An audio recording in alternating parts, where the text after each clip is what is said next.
Mirana. Ahoana izay? Matahotra. Fa matahotra iny ianao e? Matahotra an'ity aretiny ity aho a. Marina mafy. Zao koa tena raha farany tiako miroro. Serie zao. Tafarafara tato zay. Ha! Le mangaroharo vatany koa zalahy vao mahita kitsely io.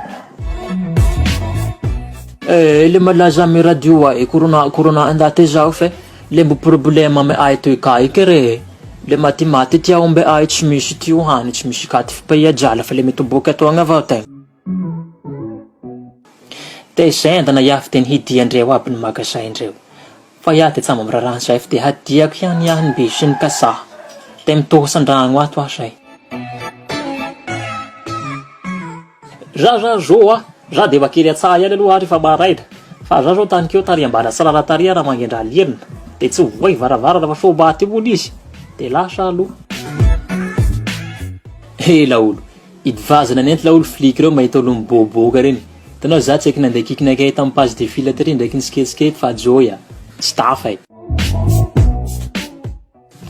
Iopka problemnareo amin'ny raha bekin'ny corona ty magnano ty edy. Zahay ty zala mba mezanareo kasibosy soranay mafaiky ty beky mbo tsy hitan'olo koa fa mba manjegny viavy zahay anao fô boka mbo mila mahazo le mamamama sauce magnomela clean tobile aby igny. Ah non, moi j'en peux plus hein. Le seul moment où je peux profiter de ma journée c'est quand on sort sur le balcon et faire du bruit et taper dans quelque chose pour le personnel de la santé, tu vois.